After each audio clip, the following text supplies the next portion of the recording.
Foi feito um julgamento recente no Supremo Tribunal Federal de uma ADIM, que é uma ação de declaração de constitucionalidade proposta por dois partidos políticos, o PT e o PDT. E esse julgamento feito no Supremo Tribunal Federal avançou no sentido de entender da constitucionalidade da lei federal, que é a Lei 9.637 de 98. Então, o nosso debate tem dois olhares, pelo menos um, de natureza mais de interpretação do que o Supremo Tribunal Federal decidiu e o que isso impacta do ponto de vista da utilização de leis, sejam elas federal, estaduais e municipais.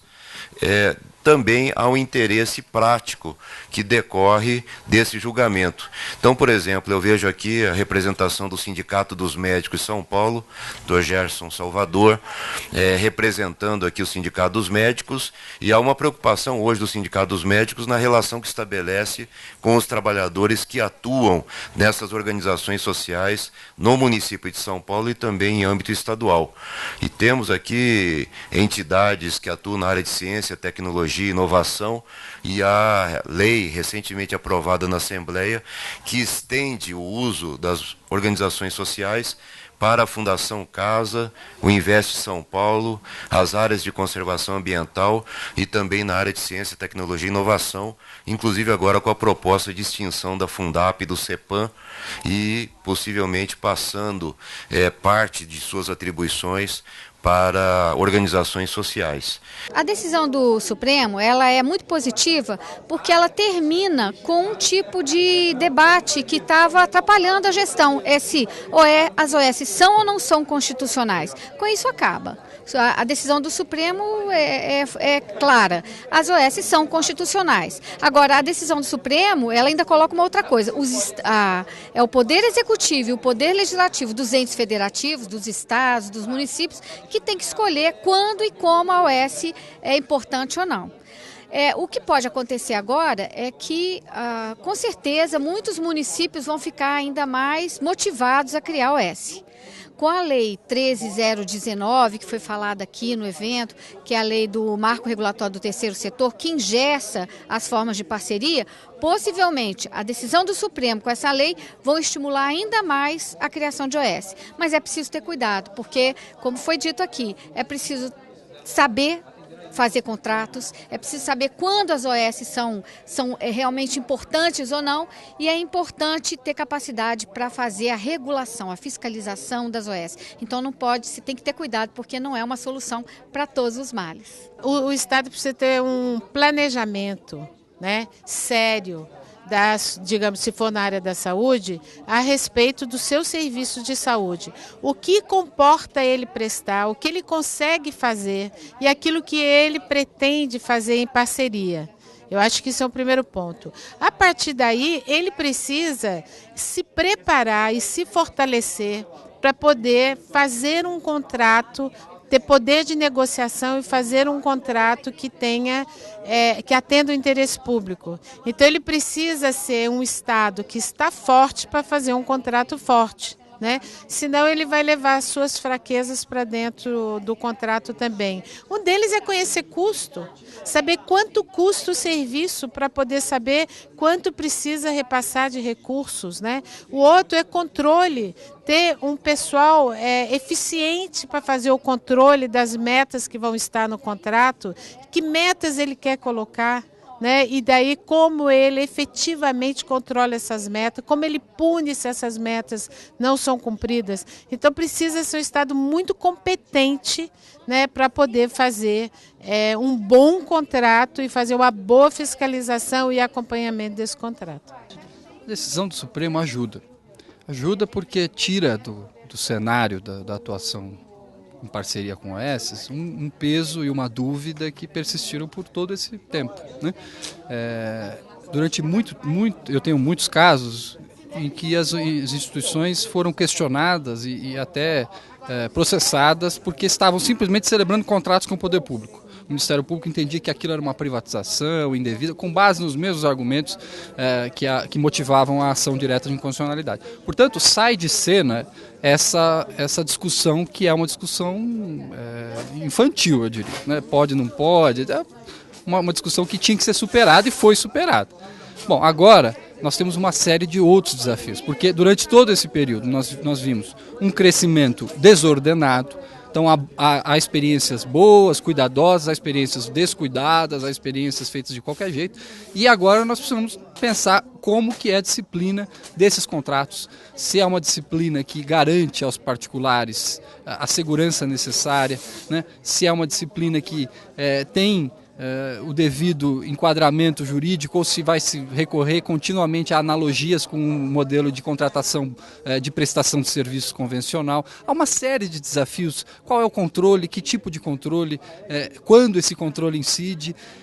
Há uma série de questões que ficaram estagnadas, e esse é o desafio, ou seja, superar agora as questões concretas de 17 anos de evolução. O parlamento tem um papel fiscalizatório, que foi lembrado hoje aqui no debate, e ele precisa desempenhar esse papel. De alguma forma, né, você sustentar que a Assembleia, que a Câmara Municipal, ou que o Congresso não possam interferir, eles podem avaliar essas contas, eles têm prerrogativas para isso. A interpretação do Supremo reforça essa concepção, então não há nenhuma dúvida de que o parlamento tem que desempenhar o seu papel fiscalizatório. Ele não me parece que faça isso de maneira ainda muito organizada. Então, acho que esse é um papel importante, além do papel de aprimoramento. O papel de aprimoramento depende muito da universidade, especialmente no campo do direito, que é o campo ao qual eu me vinculo. Eu vejo um certo desconhecimento, para não falar um certo desprezo em relação a esse assunto. Esse assunto foi desprezado porque há uma corrente de direito público muito forte e muito ativa, que sempre considerou isso uma forma de privatização, algo que não se admitia. A própria ação direta de inconstitucionalidade reforçava, e durante quase 17 anos reforça para valer, porque fica lá o peso, né, a dúvida contínua. Então, a universidade não trouxe uma contribuição, e pode agora, eu acho, pelo menos tem a oportunidade de trazer, ou pelo menos começar um debate. E aí alimentar necessariamente o parlamento e todos os atores que vão interferir no regime jurídico dessas entidades. Nós precisamos ter auditorias que não sejam só próprias do poder público ou contratadas pelo poder público. Isso quebra um pouco a isenção. Veja, por exemplo, o que aconteceu na Santa Casa de São Paulo. É uma situação gravíssima, ela é qualificada como organização social. Há estudos mostrando que ela foi qualificada indevidamente por não cumprir os requisitos da lei municipal e da lei estadual, o que coloca em risco tudo que foi feito lá, inclusive o uso dos recursos públicos. Há agora uma CPI que está sendo instalada aqui na Assembleia para acompanhar a situação das Santas Casas. Eu faço parte dessa CPI. Já requisitei ao secretário de Estado da Saúde as duas auditorias feitas, e ele vai me encaminhar. Uma foi feita pelo poder público e a outra por uma instituição independente, e é assim que tem que ser. Se nós formos analisar as auditorias feitas aqui em São Paulo, seja do Banco Mundial, seja da Fiocruz, todas foram pagas com recursos públicos. Isso quebra um pouco a isenção da auditoria, porque nós não podemos contratar uma auditoria para fazer apologia, dizer, olha como é ótimo esse sistema e tal. Todos nós que temos responsabilidades públicas queremos que o controle feito interno, externo e também por parte da sociedade nesses conselhos de democratização das políticas possam ter a isenção necessária para que o dinheiro público, que é insuficiente, seja gasto da melhor maneira possível. E acho que isso nos une aqui, que é a busca da gestão pública no sentido amplo, eficiente e séria, e atendendo aos interesses do conjunto da população. Me preocupa também, e aí nós não temos mais tempo para discutir isso, uma inovação feita quando eu era vereador, de permitir no município de São Paulo que uma instituição habilitada para ser organização social pudesse se associar a uma outra, para, não tendo a expertise ou não atendendo aos requisitos daquela lei, pudesse aproveitar. Exemplo, o hospital, o Albert Einstein, não quis se qualificar como organização social. Então ele se associou a uma outra organização social para poder usufruir dos benefícios da lei, prestando serviço, por exemplo, na Zona Sul de São Paulo, lá no Hospital do Mboi Mirim, mas o credenciamento não se fez porque ele próprio atendia a todos os requisitos da lei, mas ele se associou ao Sejam para, desta forma, poder atender aos requisitos da lei. É lícito esse tipo de associação entre entidades para cumprir aos requisitos da lei? Isso está na lei municipal, dando aparentemente uma cobertura legal para essa prática.